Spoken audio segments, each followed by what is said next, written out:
नालंदा में पूर्व केंद्रीय मंत्री शाहनवाज हुसैन ने इंडी गठबंधन पर साधा निशाना, ओवैसी को बताया भड़काऊ भाईजान। बीजेपी नेता व पूर्व केंद्रीय मंत्री ने शाहनवाज हुसैन ने लाल कृष्ण आडवाणी को भारत रत्न दिए जाने पर नरेंद्र मोदी को बधाई देते हुए कार्यकर्ताओं के बीच मिठाई खिलाकर बधाई दी। नीतीश कुमार हमारे पुराने साथी है, बीजेपी उनके साथ मिलकर काम करेंगे। आने वाले दिनों में बिहार रोजगार यानी नौकरी देने वाला राज्य बनेगा। उनके एनडीए में आते ही इंडी अलायंस समाप्त हो गया है। जब इंडी की नींव रखने वाले ही बाहर चले आए तो ये ध्वस्त हो गया। अब ध्वस्त गठबंधन के मलबे की छत से बंगाल की मुख्यमंत्री ममता बनर्जी कांग्रेस को आईना दिखा रही है। ऐसे में इंडी रह कहाँ गया? बिहार की जनता ने एनडीए गठबंधन को ही वोट दिया था, लेकिन 17 माह पहले आरजेडी ने घुसपैठ कर लिया था। अब घुसपैठिए को बाहर कर दिया गया है। अब नीतीश कुमार फिर से एनडीए में आ गए हैं। गिले शिकवे दूर हो गए हैं। हम गले लगते ही पुराने मतभेद भूल गए हैं। हम सबका एक लक्ष्य है, 2024 में नरेंद्र मोदी को पुनः प्रधानमंत्री बनाना है। जनता ने नीतीश कुमार जी के नेतृत्व में बीजेपी को, एनडीए को बहुमत दिया था, लेकिन बीच में राष्ट्रीय जनता दल घुसपैठ कर गया था। अब वो बाहर हो गया है और जनता की चुनी हुई सरकार वापस आ गई। जनता ने तो इसी गठबंधन को बहुमत दिया था, सेवा करने का अधिकार इसी गठबंधन को दिया था।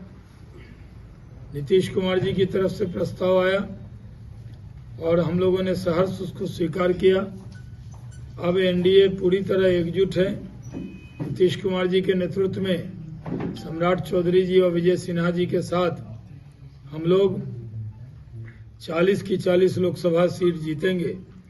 सबसे बड़ी बात ये हुई है कि नीतीश कुमार जी के एनडीए में आने के बाद एनडीए अलायंस पूरी तरह ध्वस्त हो गया है, कि उसके नींव में नीतीश कुमार थे। अगर नींव हट गई तो ध्वस्त होना है, इसलिए ममता जी पहले उसको छोड़कर चली गई। अब एनडीए अलायंस नाम का कोई चीज धरती पे नहीं है। और एक चीज तय है कि आएंगे मोदी, छाएंगे मोदी, प्रधानमंत्री बनेंगे मोदी और देश पर फिर राज करेंगे मोदी। इसमें किसी को कोई शक शुबा नहीं। खुद ममता जी कह रही हैं कि कांग्रेस 40 सीट से ज्यादा नहीं जीत पाएगी। हमें उस पर भी शक है और हमें लगता है कि कांग्रेस अपनी न्यूनतम सीट जीतेगी। नीतीश कुमार जी हम लोगों के पुराने साथी हैं। अब ये सही है कि बीच में जब आदमी अलग रहता है तो कुछ वाद विवाद भी होता है। हम सब वाद विवाद को भूलकर फिर से वही दिल मिल गए और उनके को पूरा सम्मान देते हुए ये सरकार काम करेगी।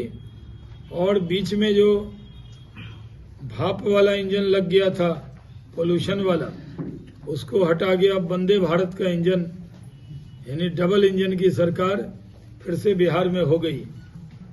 नीतीश कुमार जी के नेतृत्व में केंद्र के पूरे सहयोग से बिहार का डेवलपमेंट करेंगे। बिहार हर क्षेत्र में आगे हुआ है, लेकिन उद्योग में, रोजगार में पीछे हुआ। ऐसा माहौल बनाया जाएगा कि जैसे पहले उद्योग लग रहे थे। आप ही की यहाँ देखिए, यहाँ भी एक इथेनॉल प्लांट लगा, हमने ही शुरुआत की थी।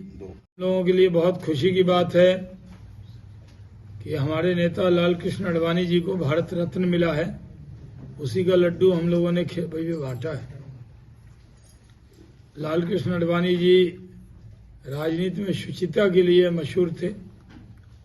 उन्होंने पूरा जीवन इस देश को दिया और एक आदर्श नेता के तौर पे उनकी पहचान, देश के प्रधानमंत्री के तौर पे, गृह मंत्री के तौर पे, लौह पुरुष की उनकी इमेज रही। उनको भारत रत्न देने के लिए मोदी जी का शुक्रिया अदा करते हैं।